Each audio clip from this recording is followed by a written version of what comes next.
BRS చచ్చినా గెలవదు. భారతీయ జనతా పార్టీకి చూస్తే ఉనికి లేదు. ఖమ్మం పార్లమెంటు స్థానంలో కాంగ్రెస్ పార్టీకి సంబంధించి ఇది ఒక వరం. ఖమ్మంలో కాంగ్రెస్ తరపున పోటీ చేస్తే విజయం ఒక్కటి మాత్రమే దక్కుతుంది.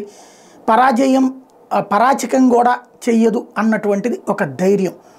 అందుకోసమనే ఖమ్మం పార్లమెంటు స్థానానికి పోటీ పెరిగిపోయింది. అందులో అధికారంలోకి వచ్చి ఉంది పార్టీ కాబట్టి విపరీతమైన పోటీ పెరిగిపోయింది.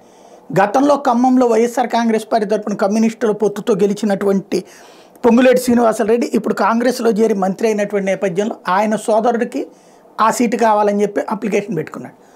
అట్లాగే సోనియా గాంధీ దగ్గర సరదాగా తిరిగేటటువంటి తనకే టిక్కెట్ అని ఆల్రెడీ రేణుకా చౌదరి అనౌన్స్ చేసేసుకుని తిరిగేస్తుంది ఆవిడ. అయితే గ్రౌండ్లో తిరగదు, ఢిల్లీలో తిరిగేస్తుంటుంది ఆవిడ.